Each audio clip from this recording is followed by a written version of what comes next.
ಇತ್ತೀಚಿನ ಬೆಳವಣಿಗೆಗಳನ್ನು ನೋಡ್ತಾ ಇದ್ರೆ ಕೇವಲ ಈಗ ಕಾಂಗ್ರೆಸ್ ಹೈಕಮಾಂಡ್ಗೆ ಕಾಣ್ತಾ ಇರೋದು ಒಂದೇ ಕುಟುಂಬ. ಸಾಮಾನ್ಯ ಕಾರ್ಯಕರ್ತ ಕೇವಲ ಪೋಸ್ಟರ್ ಅನ್ನು ಅಂಟಿಸಲು ಮಾತ್ರ ಸೀಮಿತನ. ಹಾಗಾದ್ರೆ ಜಿಲ್ಲೆಯ ಹೆಸರನ್ನ ಬದಲಿಸಿ ಶಾಮನೂರು ಜಿಲ್ಲೆ ಅಂತ ಘೋಷಿಸ್ಬಿಡಿ, ಅದು ಬೆಟರ್. ನಿಮಗೆ ಬಾಕ್ಸ್ ಆಫೀಸ್ ರಾಜಕಾರಣ, ದುಡ್ಡಿದವರಿಗೆ ಮಾತ್ರವೇ ಟಿಕೆಟ್, ಇಲ್ಲ ಅಂತಂದ್ರೆ ಕೇವಲ ಪೋಸ್ಟರ್ ಅಂಟಿಸ್ಬೇಕು. ಬಾಗಲಕೋಟೆ ಟು ದಾವಣಗೆರೆ ಸಾಮಾನ್ಯ ಕಾರ್ಯಕರ್ತ ಕೇವಲ ಚಪ್ಪಾಳೆ ತಟ್ಟುವ ಯಂತ್ರ ಮಾತ್ರನ. ಕಾಂಗ್ರೆಸ್ ಹೈಕಮಾಂಡ್ ಕಣ್ಣಿಗೆ ಇದ್ಯಾವುದು ಕೂಡ ಕಾಣ್ತಾ ಇಲ್ಲ. ಸಾಮಾನ್ಯ ಕಾರ್ಯಕರ್ತ ಕೇವಲ ಇವತ್ತು ಪೋಸ್ಟರ್ ಅಂಟಿಸ್ಲಿಕ್ಕೆ ಅಥವಾ ನಿಮ್ಮ ಪರ ಪ್ರಚಾರ ಮಾಡ್ಲಿಕ್ಕೆ ಅಥವಾ ಕೈ ತಟ್ಟಲಿಕ್ಕೆ ಮಾತ್ರ ಸೀಮಿತ ಆಗೋದ್ರ ಎಂಬ ಪ್ರಶ್ನೆ ಸದ್ಯಕ್ಕೆ ಮೂಡ್ತಾ ಇದೆ. ಪ್ರಶ್ನೆ ಅಲ್ಲ, ಜನಸಾಮಾನ್ಯರು ಕೂಡ ಈಗ ಅದೇ ರೀತಿ ಮಾತನಾಡ್ತಾ ಇದ್ದಾರೆ. ಯಾಕೆಂತಂದ್ರೆ ದಾವಣಗೆರೆ ಕ್ಷೇತ್ರವನ್ನ ನೀವು ಗಮನಿಸಬಹುದು. ಇವತ್ತು ದಾವಣಗೆರೆ ಕ್ಷೇತ್ರದಲ್ಲಿ ಶಾಮನೂರು ಶಿವಶಂಕರಪ್ಪ ಅವರ 3ನೇ ತಲೆಮಾರು ಅಂದ್ರೆ ಸಮರ್ಥ್ಗೆ ಟಿಕೆಟ್ ಅನ್ನ ಘೋಷಣೆ ಮಾಡಿದ್ದಾರೆ. ಯಾವ ಲೆಕ್ಕಾಚಾರದಲ್ಲಿ ಸಮರ್ಥ ಅವರಿಗೆ ನೀವು ಟಿಕೆಟ್ ಅನ್ನ ಕೊಟ್ರಿ?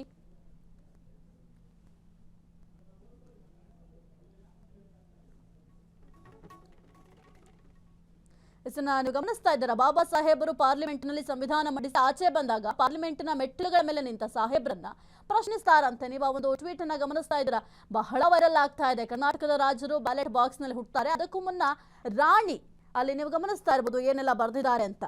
ಬಾಬಾ ಸಾಹೇಬರು ಪಾರ್ಲಿಮೆಂಟ್ನಲ್ಲಿ ಸಂವಿಧಾನವನ್ನ ಮಂಡಿಸಿ ಆಚೆ ಬಂದಾಗ ಪಾರ್ಲಿಮೆಂಟಿನ ಮೆಟ್ಟಿಲುಗಳ ಮೇಲೆ ನಿಂತ ಸಾಹೇಬರನ್ನ ವಿದೇಶಿ ಪತ್ರಕರ್ತರು ಪ್ರಶ್ನಿಸಿದ್ರಂತೆ. ಈಗ ಸಂವಿಧಾನವನ್ನ ಭಾರತ ಒಪ್ಪಿದೆ, ಇದರ ಪರಿಣಾಮ ಏನು ಅಂದ್ರಂತೆ. ಈವರೆಗೆ ಭಾರತದಲ್ಲಿ ರಾಣಿ ಹೊಟ್ಟೆಯಲ್ಲಿ ರಾಜ ಹುಡ್ತಾ ಇದ್ದ, ಇನ್ನು ಮುಂದೆ ಬ್ಯಾಲೆಟ್ ಬಾಕ್ಸ್ ನಲ್ಲಿ ರಾಜ ಹುಡ್ತಾನೆ ಅಂದ್ರಂತೆ. ಈಗಲೂ ಕರ್ನಾಟಕದ ರಾಜರು ಬ್ಯಾಲೆಟ್ ಬಾಕ್ಸ್ ನಲ್ಲೇ ಹುಡ್ತಾರೆ, ಅದಕ್ಕೂ ಮುನ್ನ ರಾಣಿ ಹೊಟ್ಟೆಲಿ ರಾಜ ಹುಡ್ತಾರೆ. ನೀವು ಗಮನಿಸ್ತಾ ಇದ್ರ ಅಲ್ಲಿ ರಾಣಿ ಯಾರು ರಾಜ ಯಾರು ಆ ಒಂದು ಪೋಸ್ಟ್ ಬಗ್ಗೆ ನಿಮಗೆ ಅರ್ಥ ಆಗ್ಬಿಡುತ್ತೆ. ಬಹಳ ಒಂದು ಟ್ರೋಲ್ ಕೂಡ ಆಗ್ತಾ ಇದೆ, ಜನಸಾಮಾನ್ಯರು ಪ್ರಶ್ನೆಯನ್ನ ಮಾಡ್ತಾ ಇದ್ದಾರೆ. ಯಾಕೆ ಅಂತಂದ್ರೆ ದಾವಣಗೆರೆ ಕ್ಷೇತ್ರ ಅಂತ ಗಮನಿಸ್ತಾ ಹೋದ್ರೆ ಶಾಮನೂರು ಶಿವಶಂಕರಪ್ಪ ಅವರೇ ಹೇಳಿದ್ರು, ನಾನಾದ ನಂತರ ಮುಸ್ಲಿಮರಿಗೆ ಅಧಿಕಾರವನ್ನ ಕೊಡಿ ಅಂತ ಹೇಳಿದ್ರು. ಆದ್ರೆ ಇಲ್ಲ, ಆ ರೀತಿ ಆಗಿಲ್ಲ. ಅವರ ನೆಕ್ಸ್ಟ್ ಜನರೇಷನ್ ಅಂದ್ರೆ ಶಾಮನೂರು ಶಿವಶಂಕರಪ್ಪ ಅವರ ಮೊಮ್ಮಗನಿಗೆ ಅಧಿಕಾರವನ್ನು ಕೊಟ್ಟಿದ್ದಾರೆ. ಹಾಗಾದ್ರೆ ಕಾಂಗ್ರೆಸ್ ಹೈಕಮಾಂಡ್ ಯಾರ ಬಳಿ ದುಡ್ಡಿದೆ ಅವ್ರಿಗೆ ಮಾತ್ರ ಅಧಿಕಾರವನ್ನ ಕೊಡ್ತಾ ಇದ್ಯಾ, ಅಥವಾ ಒಂದು ಕುಟುಂಬಕ್ಕೆ ತಲೆ ಬಾಗ್ಬಿಡ್ತಾ ಆ ಒಂದು ಕುಟುಂಬವನ್ನ ಫೇಸ್ ಮಾಡ್ಲಿಕ್ಕೆ ಈಗ ಕಾಂಗ್ರೆಸ್ ಹೈಕಮಾಂಡ್ಗೆ ಸಾಧ್ಯ ಆಗ್ತಾ ಇಲ್ವಾ? ಕಾಂಗ್ರೆಸ್ ಹೈಕಮಾಂಡ್ ಅಂತ ಅಂದ್ರೆ ಪ್ರತಿ ಬಾರಿ ನೀವು ಗಮನಿಸಬಹುದು, ಯಾವುದೇ ಒಂದು ವಿಚಾರ ಆದ್ರೂ ಕೂಡ ಆ ಒಂದು ವಿಚಾರದ ಬಗ್ಗೆ ಒಂದು ಸ್ಪಷ್ಟತೆಯನ್ನ ಕೊಡೋದೇ ಇಲ್ಲ. ಇಲ್ಲಿವರೆಗೂ ಕೂಡ ಕಾಂಗ್ರೆಸ್ ಹೈಕಮಾಂಡ್ ಇದನ್ನೇ ಮಾಡ್ತಾ ಇದೆ. ಸಾಮಾನ್ಯ ಕಾರ್ಯಕರ್ತನಿಗೆ ಅಧಿಕಾರ ಕೊಡ್ಬೋದಿತ್ತಲ್ಲ, ಅದನ್ನ ಯಾಕೆ ಮಾಡ್ಲಿಲ್ಲ ನೀವು? ದಾವಣಗೆರೆಯಲ್ಲಿ ಪ್ರಜಾಪ್ರಭುತ್ವ ಸತ್ತು ಶಾಮನೂರು ಶಾಹಿ ಶುರು ಆಗಿದೆ. ಪಾರ್ಟಿ ಆಫೀಸ್ಗಳೀಗ ಒಂದು ಫ್ಯಾಮಿಲಿ ಎಸ್ಟೇಟ್ ಆಗಿವೆಯಾ? ಅಧಿಕಾರ ಅಂದ್ರೆ ಒಂದೇ ರಕ್ತಕ್ಕೆ ಮೀಸಲಾದ ಪರವಾನಗಿಯ? ಹಾಗಾದ್ರೆ ಹಣದ ಹಾದಿಯಲ್ಲಿ ಹಸ್ತ ಕಂಟೆಂಡರ್ ನೋಟಿಗೆ ಟಿಕೆಟ್ ಸೇಲ್ ಆಯ್ತಾ? ಪ್ರಾಮಾಣಿಕ ಕಾರ್ಯಕರ್ತರಿಗೆ ಪೋಸ್ಟರ್ ಅಂಟಿಸುವ ಭಾಗ್ಯ ಮಾತ್ರ, ಯಾಕೆ ಅವರಿಗೆ ಅಧಿಕಾರವನ್ನು ಅನ್ವಯಿಸುವಂತಹ ಭಾಗ್ಯ ಇಲ್ವಾ? ಬೆವರು ಸುರಿಸಿದವರು ಬೀದಿಗೆ, ಹಣ ಸುರಿದವರಿಗೆ ಗದ್ದುಗೆಗೆ. ಕಾಂಗ್ರೆಸ್ ಹೈಕಮಾಂಡ್ ಈಗ ಕುಟುಂಬ ರಾಜಕಾರಣದ ಕಾಳಲಾಗ್ಬಿಟ್ಟಿದೆ. ದಾವಣಗೆರೆ, ಬಾಗಲಕೋಟೆ ಇದು ಅಭ್ಯರ್ಥಿಗಳ ಆಯ್ಕೆಯಲ್ಲ, ಹರಾಜು ಪ್ರಕ್ರಿಯೆ. ಕಾಂಗ್ರೆಸ್ ಹೈಕಮಾಂಡ್ ಕಣ್ಣಿಗೆ ಕಾಣ್ತಾ ಇರೋದು ಕೇವಲ ಒಂದೇ ಕುಟುಂಬ. ಆ ಒಂದು ಕುಟುಂಬವನ್ನ ಬಿಟ್ಟು ಬೇರೆ ಯಾರು ಕೂಡ ಕಾಣ್ತಾ ಇಲ್ಲ.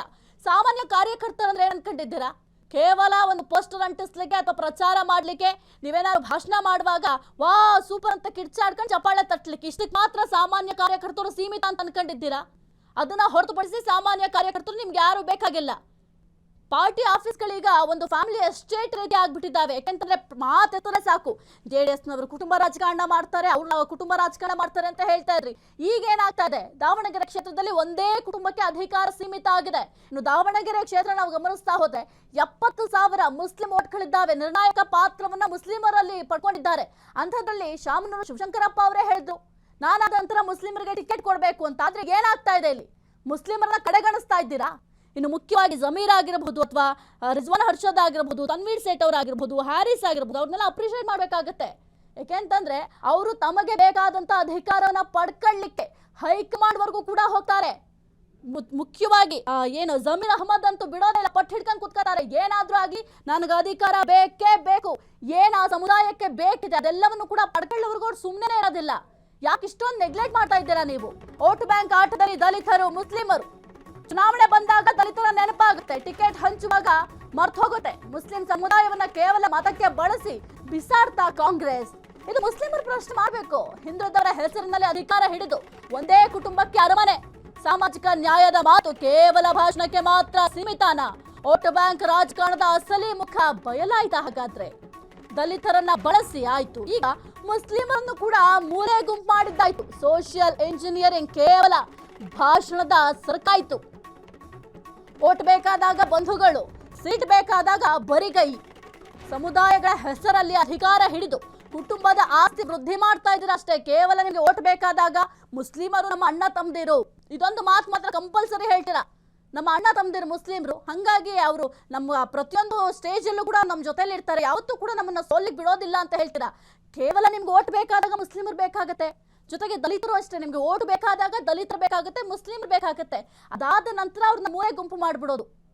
ಅವ್ರು ಬೇಕಾಗಿಲ್ಲ ನಿಮ್ಗೆ ಆಮೇಲೆ, ಯಾಕೆಂದ್ರೆ ನಿಮ್ಗೆ ಓಟ್ ಬಿತ್ತಲ್ಲ, ಹಾಗಾಗಿ ಅವ್ರು ಬೇಕಾಗಿಲ್ಲ. ಚುನಾವಣೆ ಬಂದಾಗ ಮಾತ್ರ ದಲಿತರ ಹತ್ರ ಹೋಗ್ತೀರಾ, ನನಗೆ ದಯವಿಟ್ಟು ಏನು ಓಟ್ ಹಾಕಿ ಅಂತ ಬೇಡ್ಕೊಳ್ತೀರಾ. ಟಿಕೆಟ್ ಹಂಚುವಾಗ ಅವ್ರು ಯಾರೋ ನೀವ್ಯಾರೋ.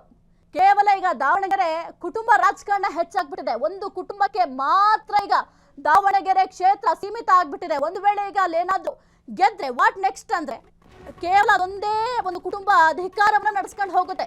ಸಮರ್ಥನೆಗೆ ಟಿಕೆಟ್ ಕೊಟ್ಟಿದ್ದಕ್ಕೆ ಉಗಿದು ಉಪ್ಪು ಹಾಕಿದ ನೆಟ್ಟಿಗರು. ನೆಪೋಟಿಸಂ ಕ್ಯಾನ್ಸರ್ ಕಾಂಗ್ರೆಸ್ ಅಸ್ತಿತ್ವವನ್ನೇ ನುಂಗ್ತಾ ಇದೆ. ಪರಿವಾರದ ದಾಹಕ್ಕೆ ಬಲಿ ಆಗ್ತಾ ಇದೆ ಸಾಮಾನ್ಯರ ಹಿತಾಸಕ್ತಿ.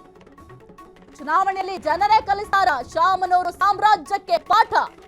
ಕುಟುಂಬ ರಾಜಕಾರಣದ ಕಪಿಮುಷ್ಟಿಯಲ್ಲಿ ಸಿಲುಕಿದ ಹಸ್ತದ ಗುರುತು. ಜನಸಾಮಾನ್ಯರ ಆಕ್ರೋಶಕ್ಕೆ ಕೈ ನಾಯಕರಲ್ಲಿ ಉತ್ತರ ಇದೆಯಾ? ಖಂಡಿತ ಉತ್ತರ ಇಲ್ಲ ಬಿಡಿ. ಅವ್ರಿಗೆ ಉತ್ತರ ಹೇಳಿ ಸಾಧ್ಯ ಆಗಲ್ಲ. ಪರಿವಾರ ರಾಜಕಾರಣವೇ ರಾಜ್ಯದಲ್ಲಿ ಈಗ ಕಾಂಗ್ರೆಸ್ನಲ್ಲಿ ಯಾವ ರೀತಿ ಆಗಿದೆ ಅಂತಂದ್ರೆ, ಕುಟುಂಬದವರಿಗೆ ಟಿಕೆಟ್ ಫಿಕ್ಸ್. ಈಗ ಯಾರು ಎಲ್ಲಿ ಏನೇ ಆದ್ರೂ ಆ ಕುಟುಂಬದವರಿಗೆ ಟಿಕೆಟ್ ಕೊಡೋದು.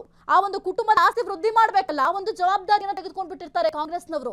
ಹಾಗಾಗಿ ಆ ಒಂದು ಕುಟುಂಬಕ್ಕೆ ಟಿಕೆಟ್ ಕೊಡ್ತಾರೆ. ಸಾಮಾನ್ಯ ಕಾರ್ಯಕರ್ತನ ಕೊಟ್ರೆ ಏನ್ ಲಾಭ ಇದೆ? ಎಲ್ಲ ಲೆಕ್ಕಾಚಾರ ಹಾಕ್ತಾರಲ್ಲ. ಅಲ್ಪಸಂಖ್ಯಾತರಿಗೆ ಕೊಡಬೇಕು. 30 ವರ್ಷಗಳಿಂದ ಅವ್ರ ಕಬ್ಜಾದಲ್ಲಿ ಇದ್ದಂತ ಈ ಕ್ಷೇತ್ರ. ನಮಸ್ಕಾರಪ್ಪ ಎಲ್ಲರಿಗೂ. ಈಗ ಕರ್ನಾಟಕ ರಾಜ್ಯದ ದಾವಣಗೆರೆ ಚುನಾವಣೆ ಒಂದು ಸಂಕ್ಷಿಪ್ತ ವರದಿ ತಗೊಂಡು ಬಂದಿನಿ. ಇವತ್ತು ಕರ್ನಾಟಕ ರಾಜ್ಯದ ಅಲ್ಪಸಂಖ್ಯಾತ ಸಮುದಾಯ ಇದನ್ನು ನೋಡಲೇಬೇಕು. ಪ್ರತಿಯೊಬ್ಬರು ಬಹಳ ಜಾಗೃತದಿಂದ ನೋಡಬೇಕು.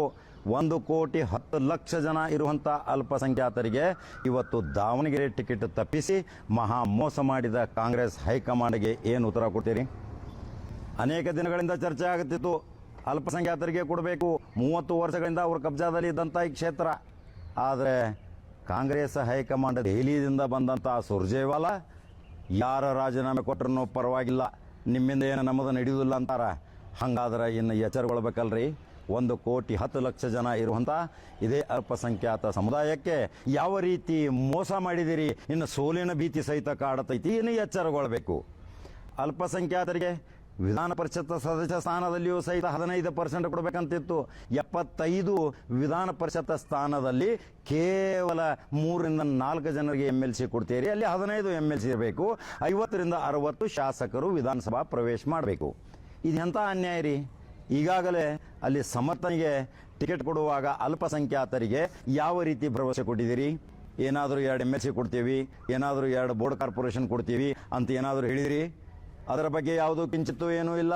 ಅದೇ ಅಲ್ಪಸಂಖ್ಯಾತ ಧುರೀಣರು ಮೀಟಿಂಗದಲ್ಲಿ ಬಹಳ ಒತ್ತಡ ತಂದಾಗ ರಾಜೀನಾಮೆ ಕೊಡುವಂಥ ಪರಿಸ್ಥಿತಿ ಬಂದರೂ ಸಹಿತ ಈ ಬ್ಲ್ಯಾಕ್ ಮೇಲ್ ರಾಜೀನಾಮೆಗೆ ನಾವೇನು ಹೆದರೋದಿಲ್ಲ, ನಿಮ್ಮಿಂದ ನಮಗೇನು ಪಕ್ಷ ಇಲ್ಲ, ಹಂಗಾದ್ರೆ ತೋರಿಸ್ಕೊಡ್ಬೇಕು ನಿಮ್ಮ ಶಕ್ತಿ.